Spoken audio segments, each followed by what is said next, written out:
Hello friend, कैसे हैं आप लोग। चलिए, आपका एक परमानेंट वैकेंसी आया है उत्तर प्रदेश सेवा आयोग से, जो असिस्टेंट प्रोफेसर का है और परमानेंट वैकेंसी है। इसलिए इसका हम बात करने जा रहे हैं। यहाँ पर स्टेप टू स्टेप डिस्कस करेंगे कि इसमें आपका क्वालिफिकेशन क्या चाहिए और इसमें एग्जाम होगा। ठीक है, एग्जाम होकर के आपका परमानेंट असिस्टेंट प्रोफेसर का सीट है। कौन कौन इसमें भर सकते हैं, क्वालिफिकेशन क्या रहेगा, सारा पॉइंट अभी हम डिस्कस करेंगे स्टेप टू स्टेप करके। यहाँ पर आप उत्तर प्रदेश लोक सेवा आयोग है, ठीक है। और यह फॉर्म जो है 4/9/25 से भरना शुरू हुआ है, जो कि भराएगा। अंतिम डेट आपका फॉर्म फिल करने का 6/10/25 है। यानी कि इस लेक्चर में हम पूरा डिस्कस करेंगे कि इसमें कौन लोग फॉर्म भर सकते हैं, कौन स्टूडेंट फॉर्म भर सकते हैं, कौन एलिजिबल है, कौन एलिजिबल नहीं है। हर एक पॉइंट के डिस्कस करेंगे।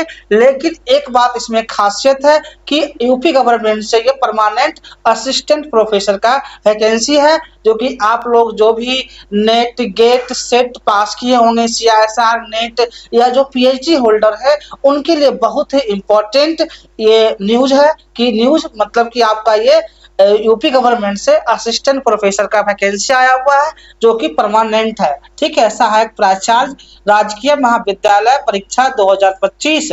ऑनलाइन आवेदन आरंभ होने की तिथि 4/9/25, यानी कि ये जो परीक्षा आपका है वो 4/9/25 को स्टार्ट 4/9/25 से फॉर्म भरना शुरू हुआ है, जो कि फॉर्म आपका जो है 6/10 तक भराएगा। यानी कि जिन लोगों को अभी जानकारी हो रहा है, आप इस फॉर्म को फिल कर सकते हैं। ऑनलाइन परीक्षा। हाँ, एक चीज और बता दें कि अभी हम जितना भी है आपका पूरे स्टेप बात करेंगे कि आप इसमें क्या क्वालिफिकेशन है, कौन सब्जेक्ट का सीट है, कितना सीट है, पूरे का डिस्कशन इस लेक्चर में अभी हम करने जा रहे हैं। ठीक है, ऑनलाइन परीक्षा शुल्क बैंक में जमा करने एवं ऑनलाइन आवेदन स्वीकार सबमिट किए जाने की अंतिम तिथि जो है 6/10/25 है। ऑनलाइन प्रस्तुत में कोई सुधार, कोई गलती अगर हो गया है तो उसका 13/10 तक आप सुधार कर सकते हैं। ठीक है, अब देखते हैं कि इसमें फॉर्म भरने के लिए कितना चार्ज लगेगा। शुल्क तो 100 रुपया, परीक्षा शुल्क मात्र 100 रुपया है, जो कि आपका ये शुल्क देना होगा। कैटेगरीज वाइज शुल्क है। जनरल जो है अनारक्षित वर्ग से हैं, 100 रुपया उनका फी लगता है। और जो मान लीजिए अनुसूचित जाति से हैं, 40 रुपया फी लगेगा। और ऑनलाइन प्रक्रिया तो टोटल 65 रुपया लगेगा। नहीं, फी बहुत ही कम है, जो कि आपको यहाँ पर फी दिखाया गया, फी देख सकते हैं। देखिए यहाँ पर क्या क्या आपका मतलब, जब आप ऑनलाइन एप्लीकेशन करेंगे तो वहाँ पर क्या क्या आपको एक महत्वपूर्ण पॉइंट, इंपॉर्टेंट पॉइंट देखना होता है।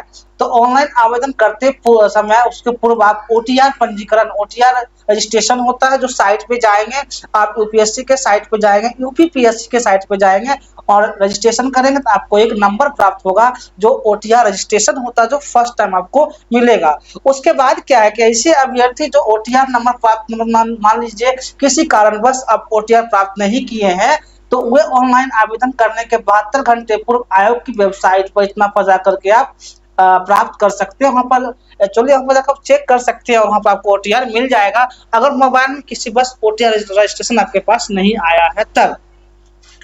OTR नंबर प्राप्त करने के उपरांत ही आयोग की वेबसाइट पर ऑनलाइन आवेदन किया जा सकता है। जब आपको OTR नंबर मिल जाएगा तभी आप वहाँ पर आवेदन कर सकते हैं। ठीक है, उसके बाद यहाँ देखते हैं यहाँ पे कि अभ्यर्थी को निर्देशित किया जाता है कि ऑनलाइन आवेदन करते समय सभी चरणों में यथा OTR जो होता है, फीस भुगतान, फाइनल सबमिशन, अर्हता से संबंधित मतलब कि संशोधन, त्रुटि सुधार इत्यादि सूचनाएं सॉफ्ट व हार्ड कॉपी रूप में हेतु भविष्य में मतलब संरक्षित करना आवश्यक है आपको, कि उसी से आपका मतलब आगे एग्जाम होगा, एडमिट कार्ड निकालना होगा, एडमिट कार्ड निकालेगा, इंटरव्यू होगा, जो भी प्रोसेस है सब आपका OTR नंबर से ही आगे चल के होगा। इसलिए उसको सुरक्षित रखना आपके लिए जिम्मेवारी बन जाता है। ठीक है, अभ्यर्थी को स्पष्ट किया जाता है कि प्रारंभिक परीक्षा के स्तर पर हुए अपने अभिलेख एवं ऑनलाइन आवेदन संबंधी हार्ड कॉपी आयोग को प्रेषित न करें। आपको हार्ड कॉपी यहाँ भेजना उजना नहीं है। ठीक है, अभ्यर्थी को अपने ऑनलाइन आवेदन की हार्ड कॉपी के साथ ऑनलाइन में किए गए समस्त दावों के समर्थन में समस्त अंक पत्र एवं प्रमाण पत्र की 100 प्रमाणित प्रतियां आयोग के निर्देशानुसार यथासंभव संलग्न कर प्रेषित करना होगा। इस संबंध में द्वारा शुल्क प्रेस विज्ञापित के माध्यम से सूचित किया। जब आपको लगेगा तो आयोग सूचना दे देगा कि आपको भेजना है। ठीक है, उसके बाद क्या देखिए यहाँ पर एक्चुअली नियमानुसार निर्धारित अवधि के अंतर्गत वांछित अभिलेख प्रस्तुत करना अनिवार्य होगा। उक्त निर्धारित अवधि के अंतर्गत अभ्यर्थी द्वारा वांछित अभिलेख प्रस्तुत न कोई भी डॉक्यूमेंट्स प्रस्तुत नहीं करने की दशा में अभ्यर्थी का असमर्थन निरस्त किया जाएगा। अभ्यर्थन मतलब निरस्त खत्म किया जाएगा। मूल अभिलेखों की सत्यापन निर्धारित तिथि को यदि अभिलेख सत्यापन हेतु कोई अभ्यर्थी उपस्थित नहीं होता है तो वह मानते हुए प्रश्नगत पद हेतु इच्छुक नहीं है, उसका अभ्यर्थी जो है निरस्त कर दिया जाएगा। अब देखिए यहाँ पर देखा जाए कि एक्चुअली ये जो हाँ यहाँ पर थे हम, विशेष सूचना क्या यहाँ पर है, आप जब सबमिट करेंगे एप्लीकेशन फॉर्म तो बैंक में शुल्क जमा करने की अंतिम तिथि जो आपका है, आवेदन जब भरेंगे तो आपको बैंक में, उसके बाद बैंक में जमा करना है। अभ्यर्थी को निर्देशित किया जाता है कि अत्यंत सूचनाओं निर्देशों हेतु वेबसाइट पर जो भी OTR ईमेल पर आपका रजिस्ट्रेशन नंबर आएगा उससे ही आप आगे प्रोसेस कर सकते हैं। अब देखिए कुछ अभी उसके बाद क्वालिफिकेशन का डिस्कशन करेंगे कि आपको इसमें क्वालिफिकेशन क्या चाहिए, कितना सीट है। चूंकि मैं स्टेप बाय स्टेप चल रहा है, थोड़ा टाइम लगेगा, हर एक पॉइंट का डिस्कस करेंगे। और ये आप जान लीजिए परमानेंट जॉब है, ये परमानेंट जॉब है असिस्टेंट प्रोफेसर का, ठीक है। वेबसाइट आपका यूपी इतने वेबसाइट है, इस पे जाएंगे तो आपको एप्लीकेशन रजिस्ट्रेशन करने के लिए ऑप्शन दे देगा। वहाँ पे आप ऑनलाइन आवेदन संबंध में अभ्यर्थियों को सूचित किया जाता है कि निम्नलिखित निर्देशों को आप अच्छा से पढ़ लीजिए, उसके बाद इस साइट पे जाइए और आवेदन करना शुरू कीजिए। यूजर इंस्ट्रक्शंस, व्यू एडवर्टाइजमेंट और एप्लीकेशन। देखिए यूजर इंस्ट्रक्शंस क्या है कि वो मतलब कि अभ्यर्थियों को ऑनलाइन फॉर्म भरने से संबंधित दिशा निर्देश, इसमें सब कुछ बताया गया कि आपको फॉर्म किस तरह से भरा जाएगा। यदि आप लोग का डिमांड हो तो हम एक फॉर्म सैंपल कैसे फॉर्म भरना है वो भी इसके बाद लेक्चर बना देंगे, लेकिन आप लोग कमेंट्स करिएगा कि हमको फॉर्म भरने का भी चाहिए तो आप लोग को हम प्रोवाइड करा देंगे, ठीक है। वैसा लेक्चर भी दे देंगे। यानी कि ऑनलाइन आवेदन करने के कार्य निम्नलिखित 4 स्तरों पर किया जाएगा, ठीक है। 4 स्तर पर आप ऑनलाइन आवेदन करेंगे। सारे स्टेप को भी हम डिस्कस करेंगे कि कैसे आपको क्या करना है, क्या नहीं करना है।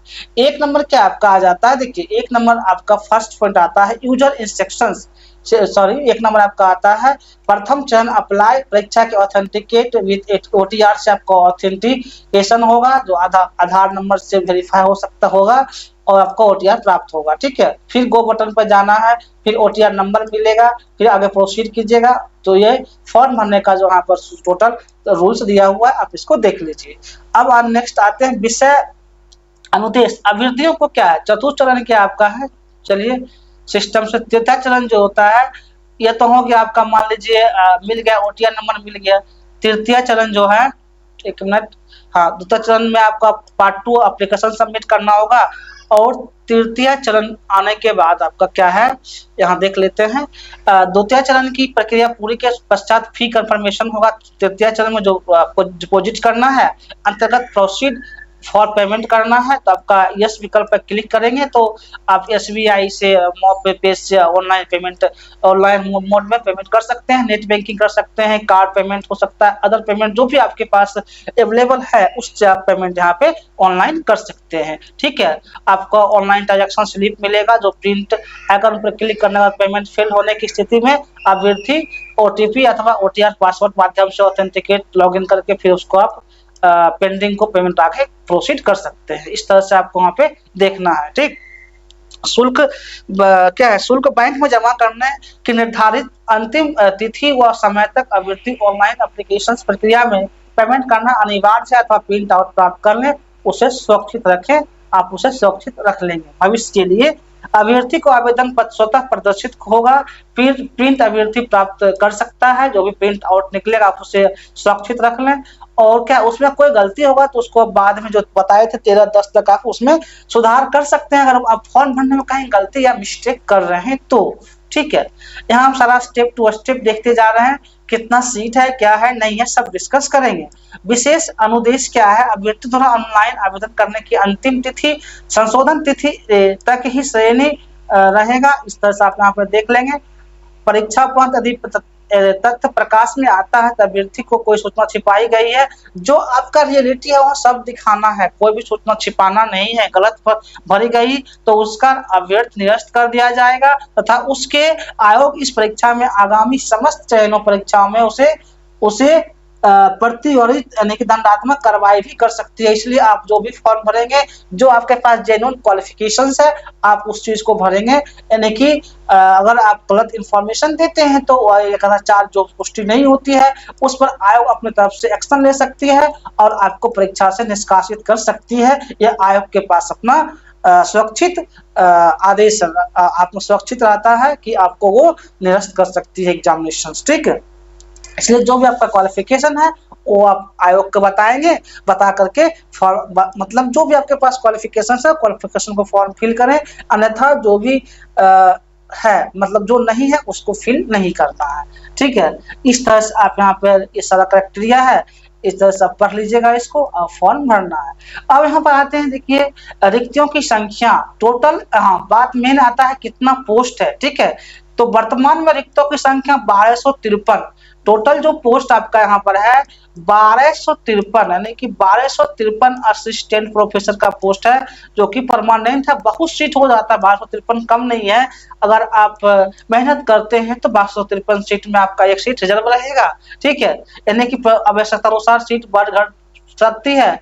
ये आयोग का अपना ये है कि और वेतनमान जो सैलरी क्या रहेगा, देखिए सैलरी जो है लेवल 10 यानी कि वेतनमान न्यूनतम 57,700 वेतनमान, अधिकतम कितना हो जाएगा 1,82,400 यानी कि 1,82,000 न्यूनतम 57,700 से शुरू होगा और अधिकतम 1,82,400 तक यूजीसी पे स्केल एजीपी के लेवल 10 का वेतन स्केल है। अच्छा खासा वेतन है। ठीक है, गवर्नमेंट जॉब है, असिस्टेंट प्रोफेसर का जॉब है तो वेतन तो अच्छा रहेगा ही।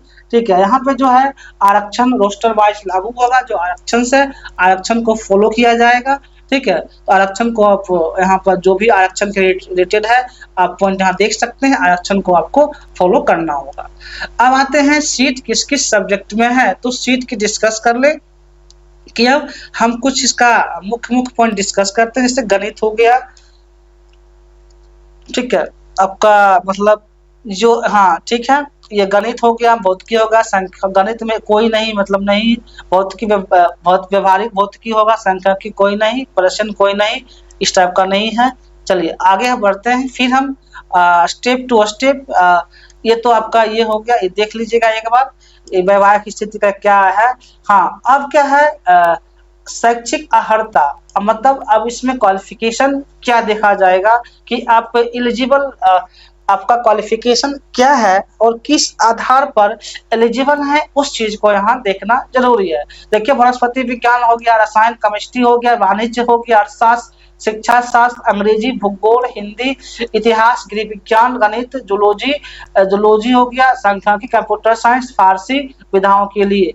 अब पात्रता क्या है इसमें, अब हम आते हैं मेन पॉइंट पे कि कौन आवेदन कर सकते हैं, इसमें कौन एलिजिबल है असिस्टेंट प्रोफेसर बनने के लिए, यानी कि किन किन को ये फॉर्म फिल करना है, इस पॉइंट को अभी हम डिस्कस करेंगे। देखिए किसी भारतीय विश्वविद्यालय से संबंधित संगत 55% अंक के साथ निष्पात उपाधि अथवा जहां कहीं भी ग्रेडिंग प्रणाली हो वो समतुल्य प्राप्त होना चाहिए।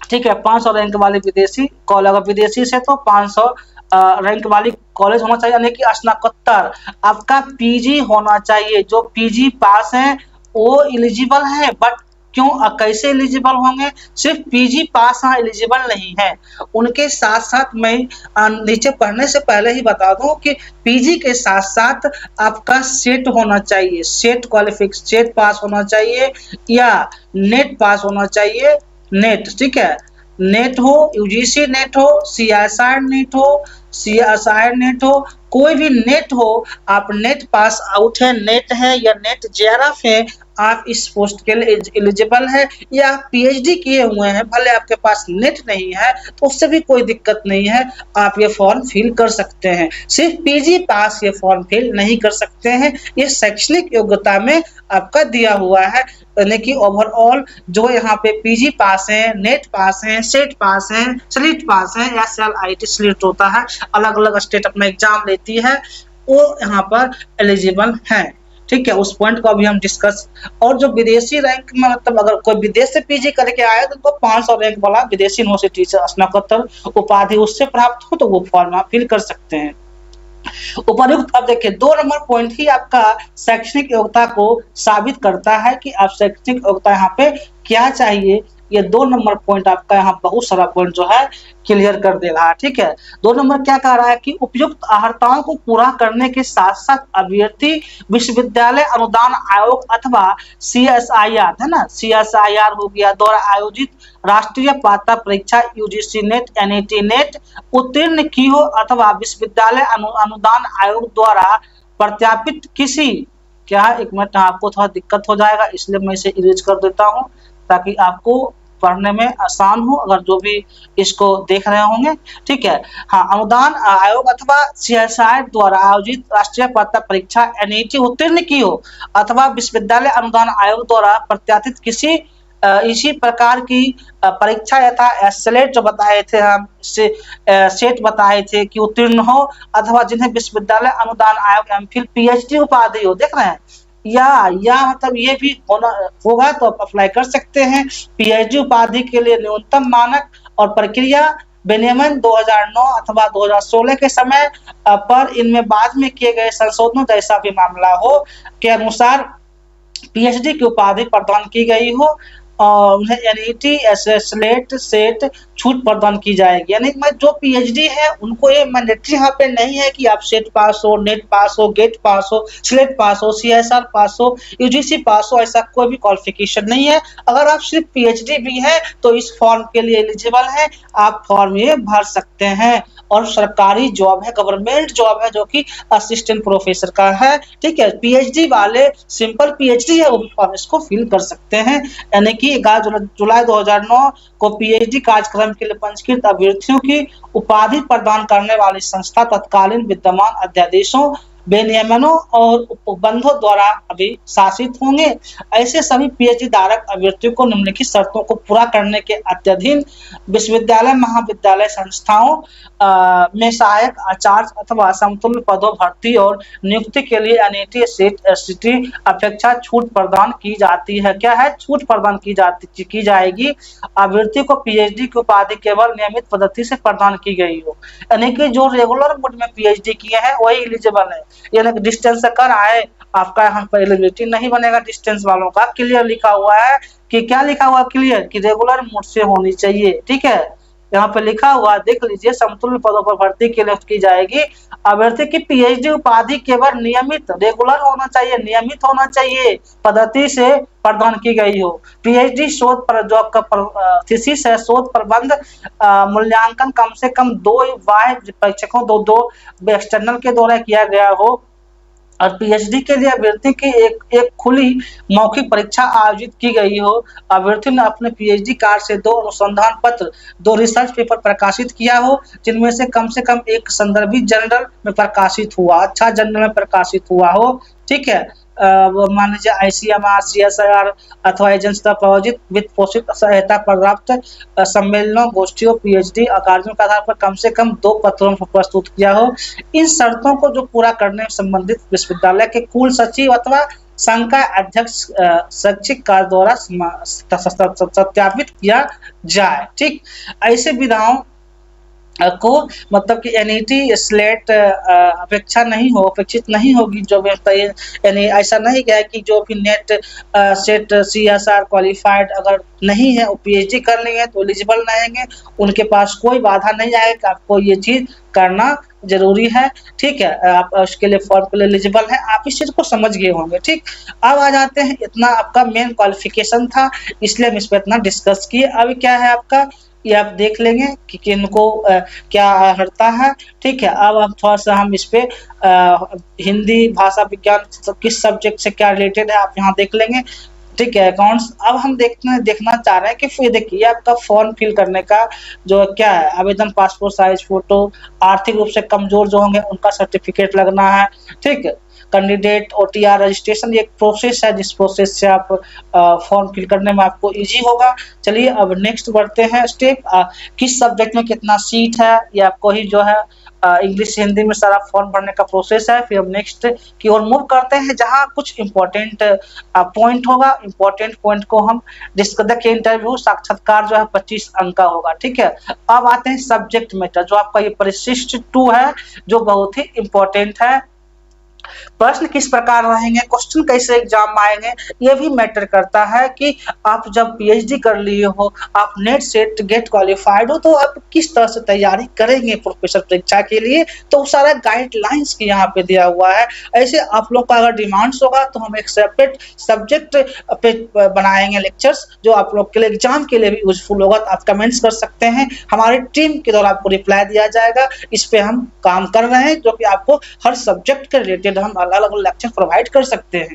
ठीक है, तो परीक्षा योजना क्या है, ये बहुत देखिए लेक्चर लंबा बनेगा, लेकिन आपके यहाँ पे जो भी इस चैनल पे बताया जाएगा ऑथेंटिक रहेगा, प्रूफ के साथ रहेगा।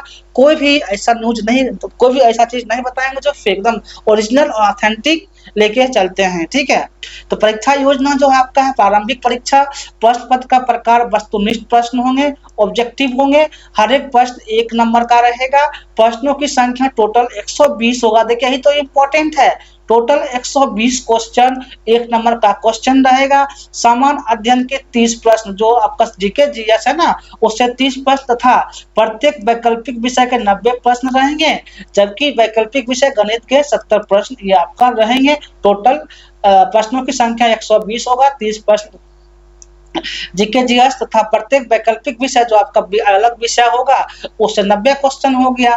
30 90 कितना हो जाता है, 120 क्वेश्चन हो गया। समझ में आ गया होगा इतना चीज। ठीक है, कुल पूर्णांक 150 का कुल पूर्णांक रहेगा, समय 2 घंटा रहेगा। ठीक है, कुल 150 पूर्णांक का नंबर का एग्जाम रहेगा। ठीक है, और उसके बाद उपयुक्त प्रथम चरण की परीक्षा, प्रारंभिक परीक्षा उत्तीर्ण अभ्यर्थी ही नियमानुसार लिखित परीक्षा में सम्मिलित, जो मतलब कि जो पहला एग्जाम पास कर लेंगे पीटी, वो आप अगले एग्जाम लिखित एग्जाम के लिए एलिजिबल है, वो एग्जाम दे सकते हैं। मुख्य परीक्षा लिखित होगा, लिखने वाला सब्जेक्ट वाला जो सब्जेक्ट है, और प्रश्न पत्र प्रारंभिक जो आपका सब्जेक्ट से रहेंगे। प्रश्न पत्र की संख्या एक प्रश्न पत्र संख्या रहेगा। ठीक है, इसे प्रश्न पत्र संख्या 1 रहेगा। ठीक है, 1 नंबर का हम यहाँ पर थोड़ा मिस्टेक किए थे, एक प्रश्न पत्र संख्या आपका 1 रहेगा।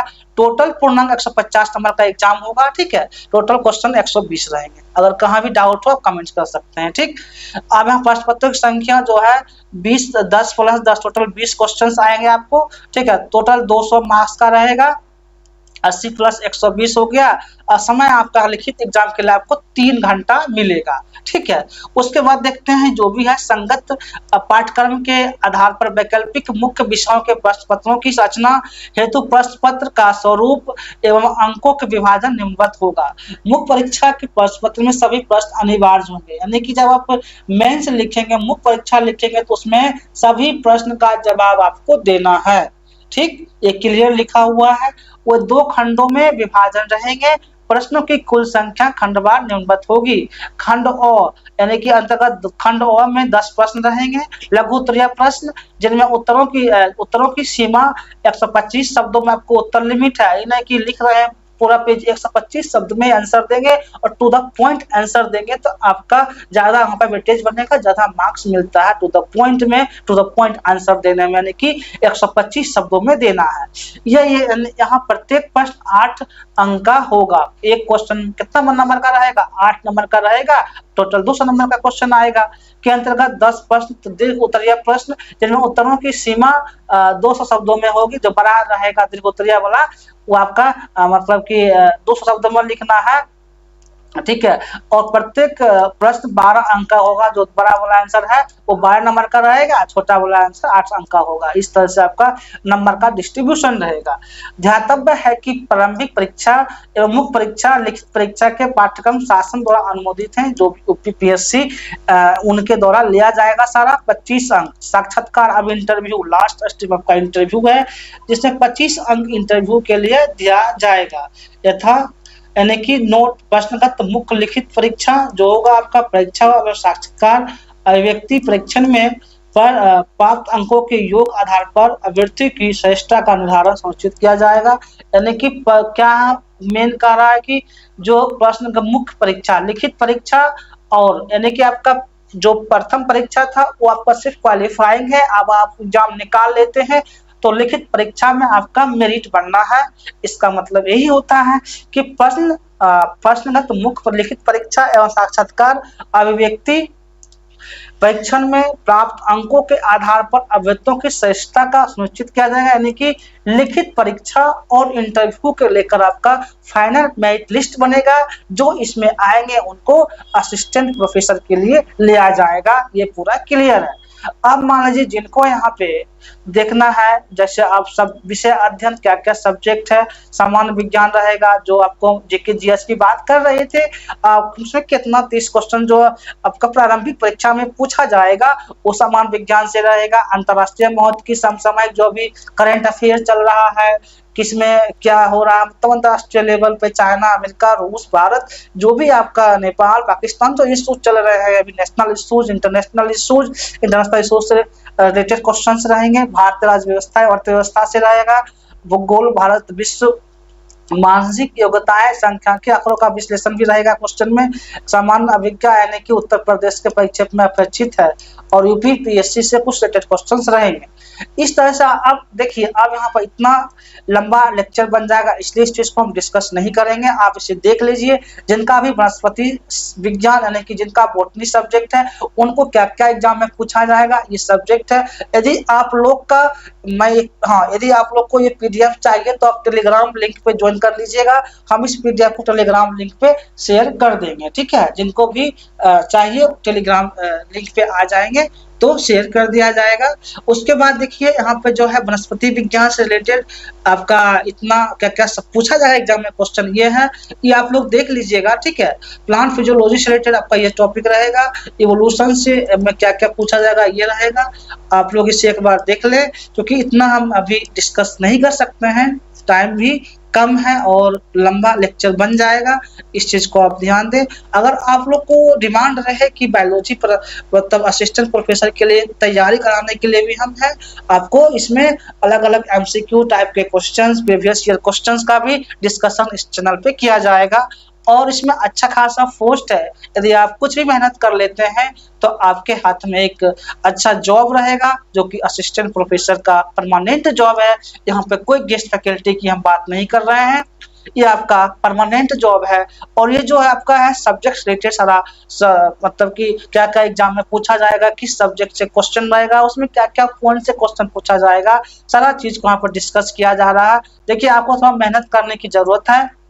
अगर कर लेते हैं जो नेट, गेट, स्लेट, पीएचडी हैं, उनके लिए बहुत ही अच्छा मौका यूपी गवर्नमेंट लेके दे रही है कि अगर आप तैयारी सही से कर रहे हैं तो आपको जॉब लगने का एक अच्छा सुनहरा चांसेस है। ठीक है, ये सब हम आपको सब्जेक्ट से रिलेटेड ही दे रहे हैं कि आप यहाँ पर देख लेंगे।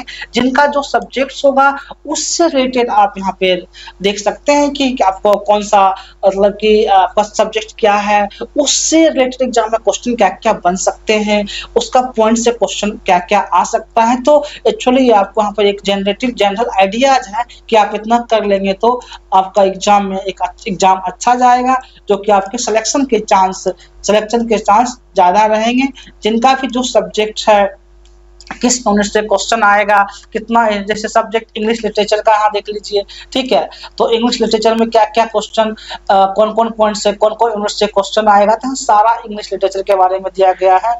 आप इसको पॉज करके देख सकते हैं। ठीक है, जहाँ भी आपको कन्फ्यूजन लगे आप कमेंट्स भी कर सकते हैं। हमारी टीम के द्वारा आपको रिप्लाई हर एक बात को दिया जाता है और दिया जाएगा। इस चैनल का एक खासियत है कि आपको कमेंट्स का रिप्लाई दिया जाता है, ठीक है। अर्थशास्त्र इकोनॉमिक्स हो गया, तो इसमें क्या-क्या पॉइंट्स क्वेश्चंस एग्जाम में आएंगे, और ये आपका विषय भूगोल हो, ज्योग्राफी हो गया, तो इसमें क्या-क्या क्वेश्चंस एग्जाम में बन सकते हैं और क्या अर्हता है, क्या क्वालिफिकेशंस है, ऑलरेडी पहले हम डिस्कस कर चुके हैं। इसमें आपको जो क्वालिफिकेशन ले रहा है सारा पॉइंट का डिस्कशन ऑलरेडी किया हुआ है, ठीक है। और जो भी सब्जेक्ट से रिलेटेड क्या यूनिट है, कितना इकाई से आपका क्वेश्चंस आएंगे, जैसे हिस्ट्री हो गया, इतिहास हो गया, तो इतिहास से क्या है, मुद्रा शास्त्र हो गया, आपका पुरातत्व इतिहास हो गया, एंशिएंट हड़प्पा शिल्पकला जो भी है, ठीक है। साम्राज्य बाद मगध का उत्थान, मगध सिकंदर जब आया, यानी कि चंद्रगुप्त मौर्य, उससे पहले सिकंदर धानंद, जो भी इसका इतिहास रहा, आप इतिहास अच्छा से पढ़ लेंगे और आंसर कर लेते हैं। शुंग वंश, यूनानी वंश, यानी कि आपको इतना दिया हुआ है कि इसमें क्या-क्या क्वेश्चंस, किस-किस पॉइंट से क्वेश्चंस आएंगे, सिर्फ आपको ओवरऑल स्टडी करनी है। स्टडी कर लेते हैं तो आपका एग्जाम निकलने का पूरे चांस रहेंगे। और एक बार जान लें, एग्जाम निकल जाए तो आप असिस्टेंट प्रोफेसर बन जाएंगे, जो भी इस लेक्चर्स को देख रहे हैं। क्योंकि ये देखिए, एक होता है सिर्फ इंफॉर्मेशन देना, यहाँ इंफॉर्मेशन चैनल नहीं है, यहाँ आपको प्रॉपर तैयारी भी करवाया जाएगा। असिस्टेंट प्रोफेसर हो, पीएचडी हो, नेट गेट सबका तैयारी करवाया जाता है, ठीक है। असिस्टेंट प्रोफेसर के लिए आप लोग का डिमांड हो तो जीके जीएस का question, subject related question, MCQ, previous year, सारा क्वेश्चन आपको यहाँ बताया जाएगा, ठीक है। इसके लिए आपको प्रॉपर लेक्चर प्रोवाइड किए जाएंगे। इसमें कोई ये नहीं है, आपको जो भी सब्जेक्ट्स होंगे यहाँ पर आप पहले सब्जेक्ट देख लीजिए, क्या क्या आपका सब्जेक्ट से क्वेश्चन एग्जाम में आएंगे, ठीक है। हर एक पॉइंट को इसलिए हम स्टेप टू स्टेप डिस्कस करते हैं, और सारे न्यूज में जो भी हम बता रहे हैं ऑथेंटिसिटी है। अब साइट पे जाके विजिट कर सकते हैं, ठीक है।